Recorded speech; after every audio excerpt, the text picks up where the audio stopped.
सभी को नमस्कार।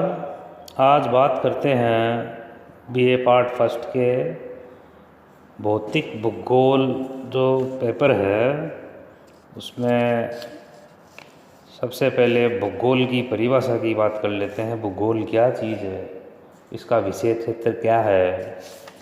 तो भूगोल एक प्राचीन विज्ञान है जिसके अंतर्गत धरातल पर मिलने वाले विभिन्न तत्वों का अध्ययन किया जाता है।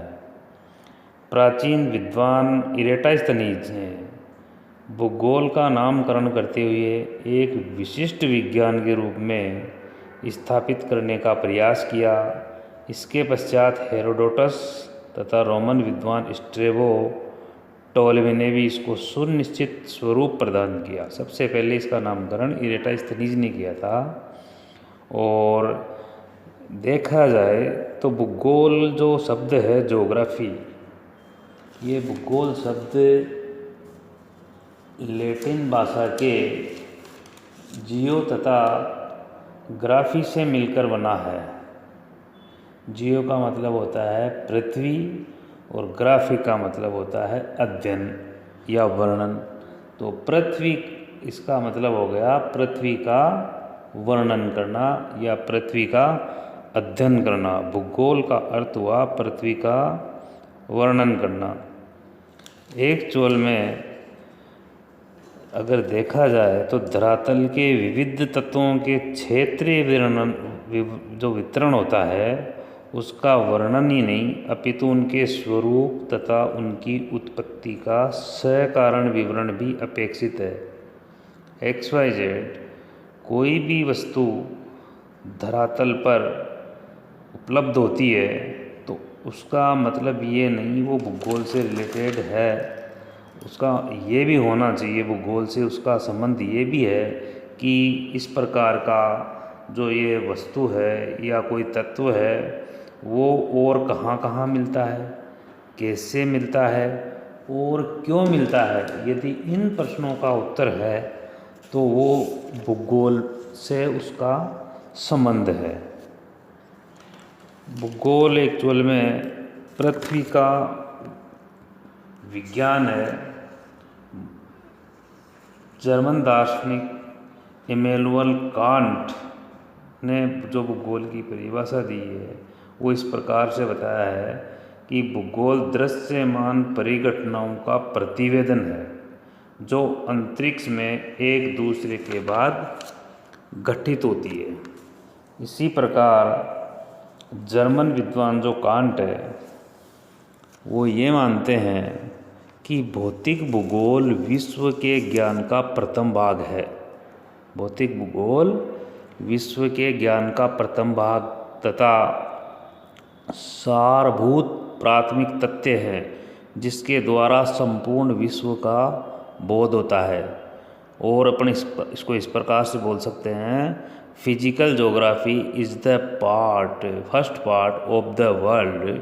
Indeed it is essential preliminary for understanding our perception of the world. Philip एक जो विद्वान हुए हैं उन्होंने 1980 में भूगोल की जो परिभाषा दी है वो इस प्रकार है। भूगोल एक वृहद ज्ञान रूपी वृक्ष है जिसकी जड़ें भौतिक भूगोल की मिट्टी में निहित है तथा शाखाएं मानवीय क्रियाओं के प्रत्येक चरण को आच्छादित करती है। मतलब the tree of geography has its roots in the soil of physical geography. Its branches cover every phase of human activities. या भूगोल को दूसरे प्रकार से इस प्रकार भी कह सकते हैं अपन कि भूगोल पृथ्वी तल की परिवर्तनशील विशेषताओं के यथार्थ क्रमबद्ध एवं युक्ति संगत वर्णन तथा व्याख्या से संबंधित है। या यूँ कहें कि geography is concerned with accurate, orderly and raster description and interpretation of the variable character of the Earth's surface.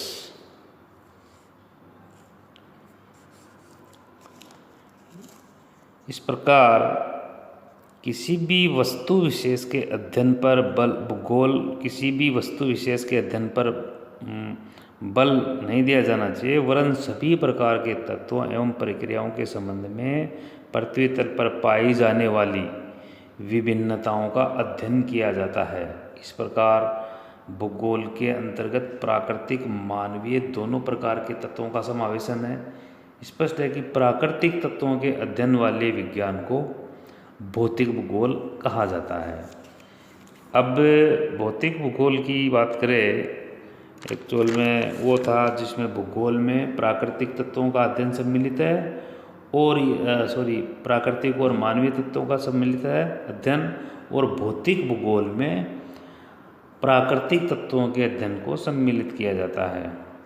अब भौतिक भूगोल की जो परिभाषा आर्थर होम्स ने दी है वो इस प्रकार है कि भौतिक पर्यावरण का स्वयं में अध्ययन ही भौतिक भूगोल है। इसके अंतर्गत भौतिक पर्यावरण का स्वयं में अध्ययन, भौतिक पर्यावरण का मतलब महाद्वीप, महासागर के धरातलीय उच्चावच का, महासागरों एवं सागरों मतलब समुद्र तल, तथा वायु का मतलब मौसम विज्ञान और जलवायु विज्ञान का अध्ययन सम्मिलित होता है, जो सभी अपने स्वयं के फलस्वरूप विज्ञान मंडल के महत्वपूर्ण सदस्य के रूप में विकसित हुए हैं। ये आर्थर होम्स ने 1975 में भूगोल को इस प्रकार से स्पष्ट किया था।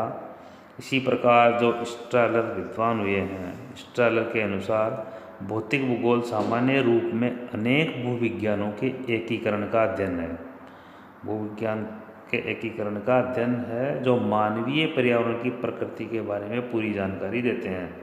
स्वयं में विज्ञान की स्पष्ट शाखा न होकर भौतिक भूगोल भूविज्ञान के आधारभूत सिद्धांतों का पिंड होता है, जिसका चयन इस दृष्टिकोण से किया जाता है कि उन पर्यावरणीय प्रभावों को सम्मिलित किया जा सके जो भूतल पर एक स्थान से दूसरे स्थान पर परिवर्तित होते रहते हैं। यह है भौतिक भूगोल।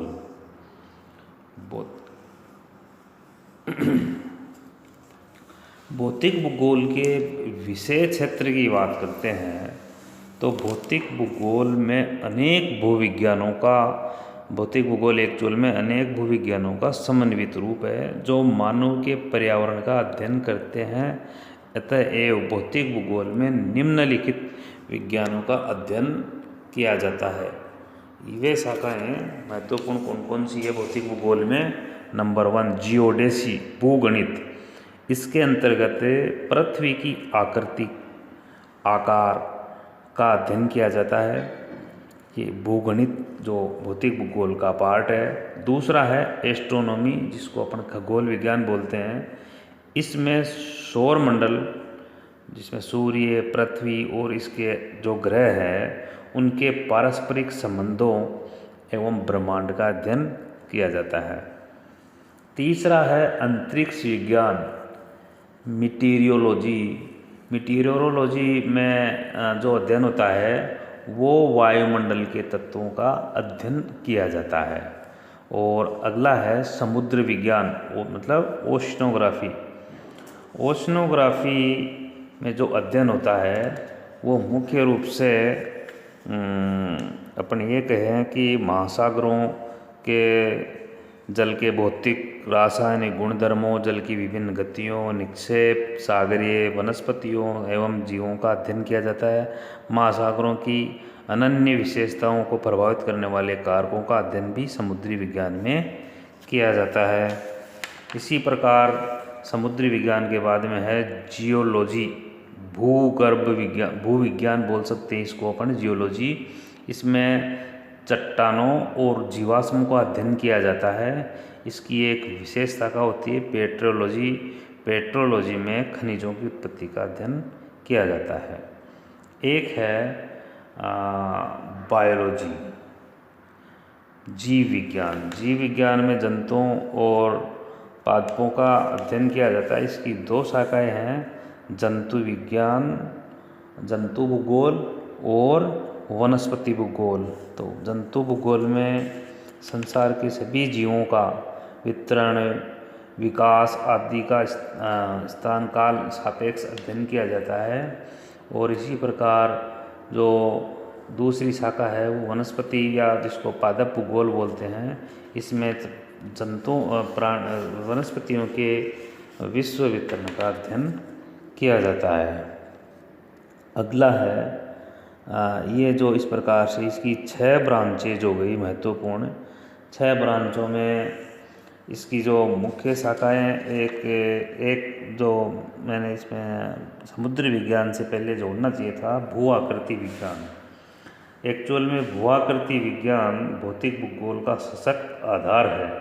इसमें भू आकृति विज्ञान में सेलिसबरी के अनुसार 3 श्रेणी में उच्चावचों को बांट सकते हैं। प्रथम श्रेणी में जिसमें महाद्वीप और महासागरीय बेसिन, द्वितीय श्रेणी में पर्वत, पठार, मैदान, झील ये सम्मिलित होते हैं, और तृतीय श्रेणी की जो उच्चावच होते हैं उसमें प्रवाही जल, नदी, पवन, हिमनद, समुद्री लहरें और इनसे बने हुए जो स्थल रूप होते हैं उनको सम्मिलित किया जाता है।